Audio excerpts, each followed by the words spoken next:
दोस्तों, एक ऐसा वाकया जिसे सुनकर सबके रोंगटे खड़े हो जाएंगे। एक गांव में एक बेवा गरीब माँ की 4 बेटियां बिन शादी के पेट से कैसे हो गईं? इस बच्चे के बाप कौन हैं? ये वाकया सारे गांव वालों को हिलाकर रख दिया। कैसे एक ही घर के 4 जवान बेटियां हामिला कैसे हो गईं? ये दिल दहला देने वाला वाकया जरूर सुने। वीडियो को एक लाइक, चैनल को सब्सक्राइब जरूर करें। दोस्तों, एक बेवा औरत थी जिसके साथ खूबसूरत बेटियां थीं। उसका बेटा कोई नहीं था और 7 ही बेटियां बहुत खूबसूरत थीं। इस बूढ़ी औरत की 7 बेटियां ही बहुत नेक थीं। इस औरत ने अपनी बेटियों को बहुत अच्छी तालीम दिलवाई थी। उनकी जिंदगी में कयामत तब आई जब उस बूढ़ी माँ की बड़ी 4 बेटियां हामिला हो गईं। और हैरत की बात तो ये थी कि इन 4 बेटियों को पता ही नहीं था कि उनके साथ ये गलत हरकत किसने की है। और जब इस कहानी का खुलासा होगा कि इन 4 लड़कियों को प्रेग्नेंट करने वाला कौन था, तो आपके पैरों में से जमीन खिसक जाएगी। कहानी कुछ यूं है कि एक बादशाह का दरबार लगा हुआ था और बादशाह अपने दरबार में बैठा सभी फरियादियों की फरियाद सुन रहा था। इन्हीं लोगों के बीच एक बूढ़ी औरत रोती हुई आई, जिसके चेहरे पर उदासी छाई हुई थी। बादशाह बूढ़ी औरत के चेहरे की तरफ देखकर कहने लगा कि अम्मा, आपको क्या परेशानी है? इस बूढ़ी औरत ने दरबार में चारों तरफ देखा तो खामोश हो गई। वजीर गुस्से से बोला कि ए अम्मा, आप बताइए, आपकी परेशानी क्या है? आप इधर उधर क्या देख रही हैं? आप परेशानी बताइए ताकि हम इसका हल निकाल सकें। बूढ़ी औरत बादशाह से रोकर कहने लगी कि बादशाह सलामत, मेरा जो मसला है मैं वो सबके रहते हुए सबके सामने नहीं बता सकती। मैं सिर्फ आपको अकेले को ही बताऊंगी, क्योंकि मैं बेवा औरत हूं। मेरा कोई बेटा नहीं है और मैं अपनी 7 बेटियों के साथ अकेली रहती हूं। अगर मैं अपनी परेशानी सबके सामने आपको बताती हूं तो मुझे डर है कि मेरी बेटियों को कल को कोई मसला ना हो जाए, कोई आधी रात को मेरे घर ना घुस आए। इसलिए मैं आपको अपनी परेशानी अकेले में बताना चाहती हूं। वो बादशाह काफी परेशान होकर सोचने लगा कि यहां इतने बड़े बड़े मसले लेकर लोग आए हैं और उन्होंने सबके सामने बताया है। आखिर इस औरत का ऐसा क्या मसला है कि ये औरत सबके सामने क्यों नहीं बताना चाहती? बादशाह बोला कि आप अपनी परेशानी मुझे बताइए। ये सारे आदमी मेरे भरोसे के आदमी हैं, आपको कोई भी नुकसान नहीं पहुंचाएगा। वो दुखी बूढ़ी औरत रोकर बोली कि नहीं बादशाह, सलामत नहीं, मैं आपको अकेले ही वो बात बताऊंगी। तो बादशाह उठ खड़ा होता है और कहता है कि इस औरत को मेरे कमरे में लेकर आओ ताकि ये बात मुझे अपनी बता सके। अब 2 सिपाही उस बूढ़ी औरत को बादशाह के कमरे में ले जाते हैं। बूढ़ी औरत जब अंदर आती है तो बादशाह उसे कहता है कि ए अम्मा, अब बताइए कि आपकी क्या परेशानी है। वो बूढ़ी औरत बादशाह के कदमों में गिरकर रोने लग जाती है। बादशाह कहता है कि अम्मा, आप मुझे बताइए कि आखिर बात क्या है। मेरा दिल बैठा जा रहा है कि ऐसी कौन सी बात है जिसके लिए आपने मुझे अकेले बुलाया, कि मैं ये हरगिज बर्दाश्त नहीं कर सकता कि मेरी बादशाहत में कोई इतनी दुखी औरत हो और मैं आपका दुख जानकर आपके दुखों पर मरहम ना रखूं। ऐसा हो ही नहीं सकता। आप मुझे अपना दुख बताइए। वो बूढ़ी औरत रो कर कहने लगी, बादशाह सलामत, मैं एक बेवा औरत हूं। मेरे शौहर को वफात पाए अरसा गुजर चुका है और मेरा कोई बेटा नहीं है। मेरी 7 बेटियां हैं। मैं लोगों के अमीर घरों में जाकर बर्तन धोती हूँ, उनके कपड़े धोती हूँ और उनके घरों में काम करती हूँ।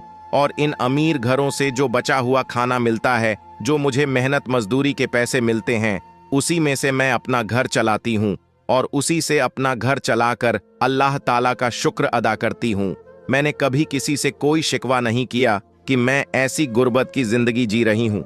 मेरी 7 बेटियां हैं, पर्देदार हैं, वो कभी भी घर से बाहर नहीं जाती और हमेशा अपने सरों पर दुपट्टा रखती हैं। मेरी जिंदगी ऐसी ही चल रही थी। एक मर्तबा मेरी बड़ी बेटी की तबीयत बहुत खराब हो जाती है। मैं अपनी बड़ी बेटी को डॉक्टर के पास लेकर जाती हूँ। डॉक्टर कहता है कि तुम्हारी बेटी उम्मीद से है, तुम्हारी बेटी पेट से है।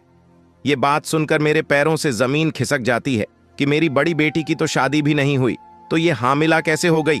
मैं जब अपनी बेटी को घर लेकर आई तो उसे मारने पीटने लगी कि बताओ, किसके साथ तुमने ये मुंह काला किया है और ये बच्चा किसका है? जब मैंने अपनी बेटी को काफी मारा तो मेरी बड़ी बेटी रोने लगी और मेरे आगे हाथ जोड़ने लगी कि ए अम्मा, मैं नहीं जानती कि ये बच्चा किसका है। ऐ मेरी प्यारी अम्मा, मुझ पर यकीन करो, मैंने कभी किसी के साथ बात तक नहीं की। मैं कभी घर से अकेली बाहर नहीं गई।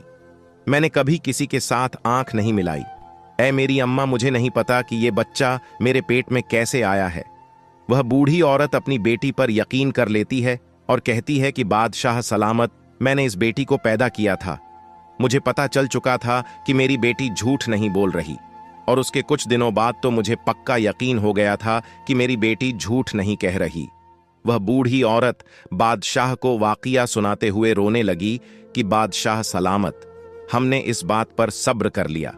फिर मेरी बड़ी बेटी ने 9 माह बाद एक बेटे को जन्म दिया और हमने मारे मजबूर के इस बच्चे की परवरिश करनी शुरू कर दी। इसके 2-3 माह बाद मेरी छोटी बेटी हामिला हो गई। जब मैंने उसको डॉक्टर के पास लेकर जाकर दिखाया तो डॉक्टर ने कहा कि आपकी बेटी ये भी पेट से है। और डॉक्टर की ये बात सुनकर मेरे दिल को दूसरा झटका लगा। मैं सोचने लगी कि मेरी बेटियों के साथ ये सब कौन कर रहा है। हमारे घर पर भी कोई नहीं आता है और मेरी बेटियां बाहर भी नहीं जाती हैं। मैंने अपना वाकया अल्लाह पर छोड़ दिया कि ऐ अल्लाह, मुझे इस बात का पता चल जाए कि मेरी बेटियों के साथ यह गंदी हरकत कौन कर रहा है। मेरी दूसरी बेटी ने भी एक बच्चे को पैदा किया।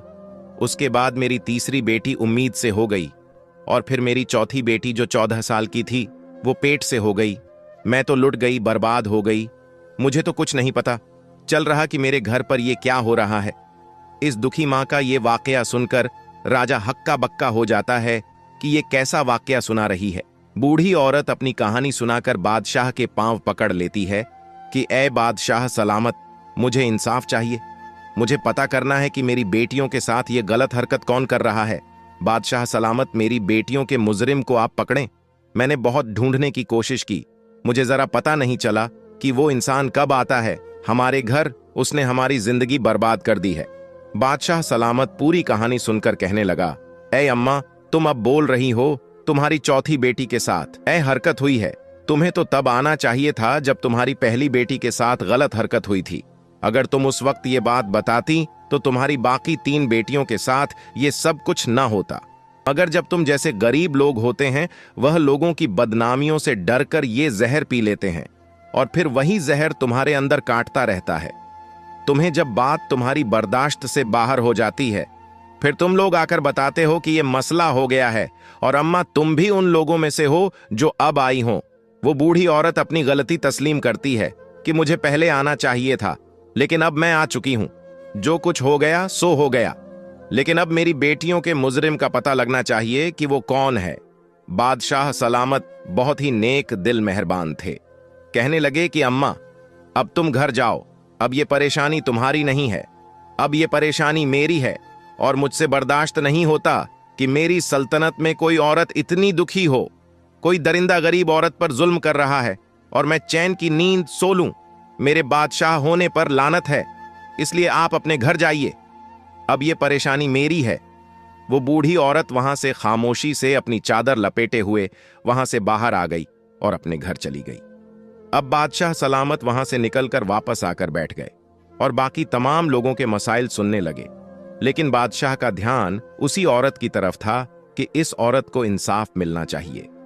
बादशाह लोगों के मसाइल सुनकर जब फ्री होता है तो वह अपने कमरे में वजीर को बुलाता है। वजीर जब बादशाह के चेहरे पर आई परेशानी देखता है तो वह पूछता है, कैसी कौन सी बात बताकर गई है वो बूढ़ी औरत जिसकी वजह से आप इतने परेशान हो गए हैं। बादशाह कहने लगा कि मेरी सल्तनत में ऐसे ऐसे लोग हैं जो इतना बड़ा गुनाह करते हैं और ये भी नहीं सोचते कि उनका गुनाह जब हमारे सामने खुल गया तो हम उसको सख्त सजा देंगे।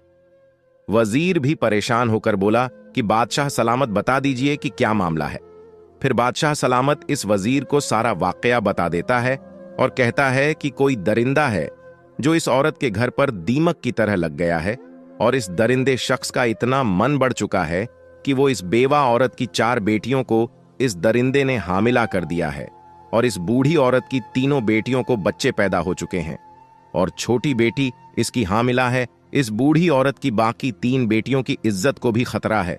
हमें पता लगाना होगा कि इस बूढ़ी औरत के घर कौन आता है, किस वक्त आता है। इसके बाद बादशाह सलामत और वजीर सोचने लग जाते हैं कि इस बात का कैसे पता लगाया जाए।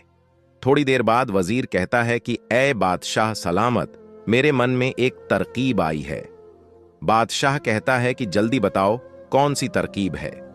वजीर कहता है कि ऐ बादशाह सलामत, दीवारों के भी कान होते हैं, इसीलिए मैं आपके कान में ये बात बताऊंगा तो वजीर बादशाह सलामत के कान में कुछ कह देता है, यानी कोई तरकीब बताता है जो बादशाह सलामत को भी पसंद आ जाती है।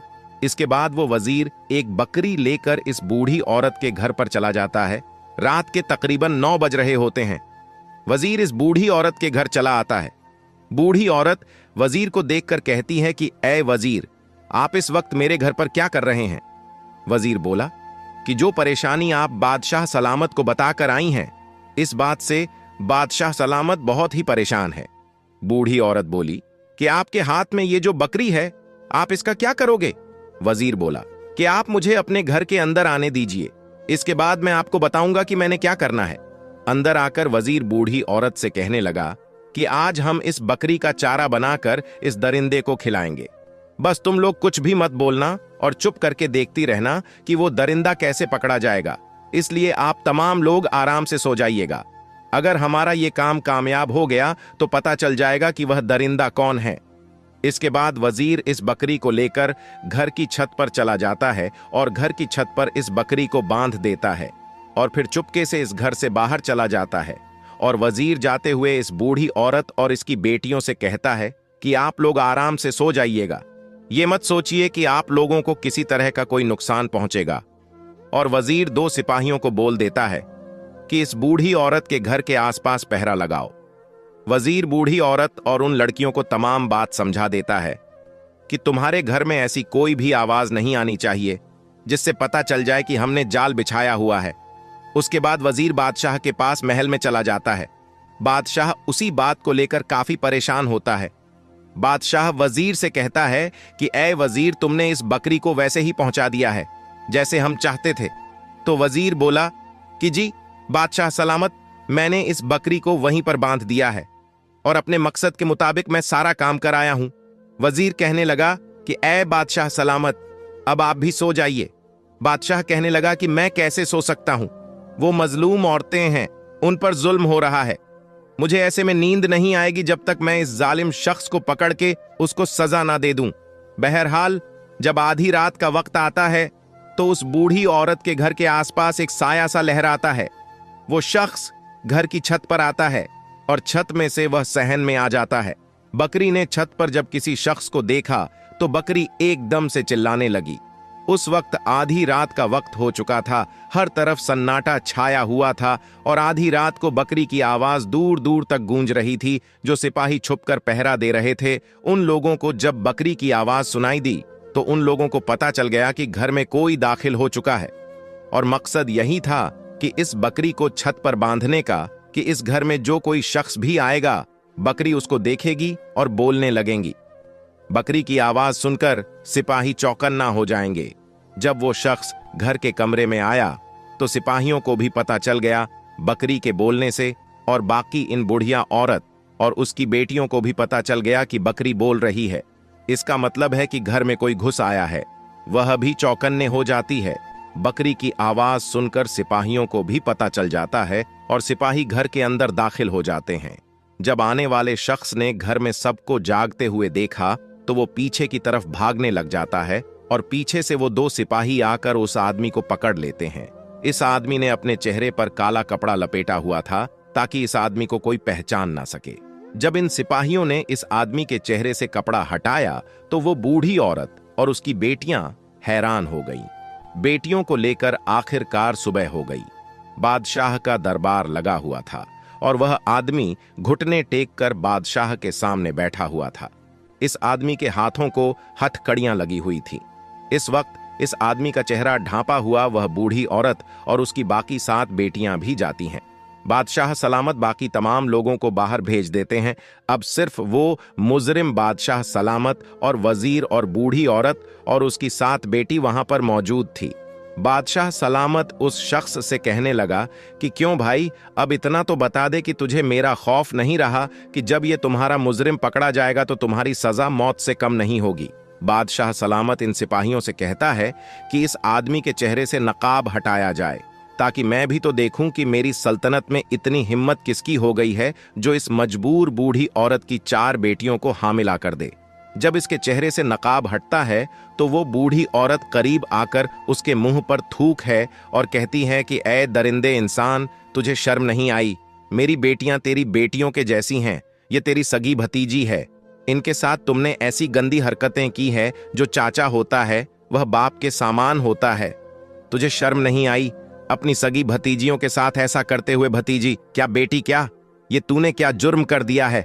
बूढ़ी औरत अपने देवर के चेहरे पर थप्पड़ मारती है और बादशाह गुस्से से कहता है कि अगर कोई गैर होता तो हम समझते, तुम सगे चाचा हो, बाप की तरह हो। तुम्हें शर्म नहीं आई? तुम्हें गैरत नहीं आई? अरे चाचा क्या बाप, क्या उनके बाप इस दुनिया में नहीं थे? और चाचा की जिम्मेदारी थी कि अपनी भतीजियों का ख्याल करता, उनके रिश्तों की फिक्र करता, और तुम चाचा ही डाकू बने रहे। इसके बाद भी वह शख्स कहने लगा कि ए बादशाह सलामत, मैं इन लड़कियों का चचा हूं, यह हमारे घर का मामला है, आप हमारे घर के मामले से दूर रहें। बादशाह सलामत अपनी तलवार निकालकर उसके सर के ऊपर रख देता है और कहता है कि सच सच बताओ, तुमने ऐसा क्यों किया? तब उस शख्स के चेहरे पर खौफ आता है और वो बताता है कि ए बादशाह, हम 2 भाई थे, मेरा भाई मुझसे बड़ा था, मेरे भाई की तो शादी हो गई, उस वक्त मेरी शादी नहीं हुई थी। मेरा बड़ा भाई मुझसे बहुत मोहब्बत करता था, मेरी बहुत फिक्र करता था, क्योंकि मैं उसका छोटा भाई था। लेकिन जब मेरे बड़े भाई की शादी हुई, उसकी बेटियां हुई, उसके सर पर तमाम जिम्मेदारी आ पड़ी, तो मेरे भाई का ध्यान मुझ में से कम हो गया और अपने घर वालों पर ज्यादा हो गया, और तब मेरे भाई का ध्यान मुझ में से हटने लगा और अब वह सारा ध्यान अपनी बीवी और बेटियों पर देता था। मेरे दिल में मेरे भाई के लिए नफरत पैदा होती गई कि मेरा भाई ऐसा क्यों करता है, और भाई से नफरत करने के नतीजे में मैं अपनी भाभी और भतीजी से भी नफरत करने लगा। इसके बाद मेरा भाई वफात पा गया। जब मेरे बड़े भाई की बेटी बड़ी जवान हुई तो वह बहुत ही खूबसूरत थी। मेरा दिल इस पर आने लगा। मेरी नीयत जब खराब होने लगी तो मैंने अपनी भाभी से कहा कि आप अपनी बड़ी बेटी की शादी कर दें, लेकिन भाभी ने मेरी बात ना सुनी। मेरी भतीजी जवान थी, उनकी शादियां नहीं हो रही थीं, खूबसूरत भी थी। जब मैं अपनी भतीजियों को देखता था तो मेरे दिल में गंदगी पैदा हो जाती थी। मेरा दिल मुझे मजबूर करता था कि मेरी खूबसूरत भतीजी है, ये बाहर जाएंगी, इनकी शादियां होंगी, तो मैं खुद ही उनके साथ ये गलत हरकत कर लूं। इसके बाद मेरे दिल में शैतान पैदा हो गया। मैं एक हकीम के पास गया और उसे कहा कि मुझे कोई ऐसी जड़ी बूटियां दो जिससे सूंघने के बाद तमाम लोग सो जाएं और सो जाने के बाद कोई भी हरकत ना कर सके। बस इसी तरह ही तब से ही मैं वो जड़ी बूटियां लेकर घर की छत की तरफ से सहन में आ जाता और भाभी भी और उसकी बेटियों को वो जड़ी बूटियां सूंघा देता। उनको सूंघने से वो 4-5 घंटों के लिए बेहोश हो जाती थी और जिसके साथ मैंने बदकारी करनी होती थी उसके साथ बदकारी कर लेता था और फिर उसको इसी हाँ में छोड़ देता था, जैसे उसको पता ही ना चले। उसको वैसे कपड़े पहना देता और फिर मैं घर वापस आ जाता, और जब मेरी भतीजी सुबह उठती थी तो उनको मालूम भी नहीं होता था कि उनके साथ क्या हुआ है। और यही काम मैं कई सालों से कर रहा था। लेकिन अगर मैं इस वक्त छत पर बकरी को देखकर समझ जाता कि ये बकरी मुझे चारा बनाने के लिए बांधी गई है तो मैं वापस चला जाता। मैंने सोचा कि मेरी भाभी ने दूध लेने के लिए ये बकरी खरीदी है और छत पर बांध रखी है। मैंने इस वक्त बकरी की तरफ ध्यान ही नहीं दिया, मेरा ध्यान तो बदकारी की तरफ था। इसके बाद जब वह शख्स अपना सारा गुनाह मान लेता है, अपना जुर्म तस्लीम कर लेता है, तो बादशाह सलामत वजीर को इशारा करता है। वजीर अपनी तलवार निकालकर उस शख्स का सर उसके धड़ से अलग कर देता है, जिसके बाद उसका जिस्म थोड़ी देर के लिए तड़पता है और फिर सजा के तौर पर ठंडा हो जाता है। इस तरह दरिंदे शख्स को इस जालिम चाचा को सजा मिल जाती है। फिर बादशाह सलामत इस बूढ़ी औरत की तरफ देखकर कहता है कि ए अम्मा, अगर आप मुझे बता देती तो आपकी बाकी 3 बेटियों को यह दुख ना झेलना पड़ता। लेकिन मेरा आपसे वादा है कि आपकी इन 4 बेटियों को वो खुशियां मैं दिलवा हंगा जिनकी यह हकदार है। फिर बादशाह सलामत अपने सिपाहियों में से 4 सिपाही जो बहुत ही समझदार सुलझे हुए होते हैं, उन 4 सिपाहियों से इन 4 लड़कियों की शादी करवा देता है और बहुत सारा माल और दौलत पैसा भी साथ देता है। इसके बाद वो बूढ़ी औरत रोकर बादशाह का शुक्रिया अदा करती है। बादशाह सलामत कहता है कि अब आप बेफिक्र हो जाएं, जब आपकी बाकी 3 बेटियां जवान हो जाएंगी तो आप मुझे बता दीजिएगा, मैं इनके लिए भी कोई अच्छा सा लड़का देखकर इनका रिश्ता करवा दूंगा। ये थी एक इंसाफ पसंद बादशाह की कहानी और ऐसे दरिंदे चाचा की कहानी जो चाचा बाप की तरह होता है। इस कहानी से एक सबक भी सीखने को मिलता है कि अगर किसी पर किसी तरह का भी कोई जुर्म हो रहा है, कोई मजलूम है, तो उसको अपने हक के लिए आवाज उठानी चाहिए। अगर वो शख्स कमजोर रहेगा और बाकी दुनिया वालों के डर से खामोश रहेगा तो दुनिया उसको नोच कर खा जाएगी। दोस्तों, इस वीडियो को आगे भी जरूर शेयर कर दें और हमारे इस चैनल पर सबक आमोज कहानियां अपलोड की जाती है। चैनल को सब्सक्राइब और वीडियो को एक लाइक जरूर करें। अल्लाह हाफिज।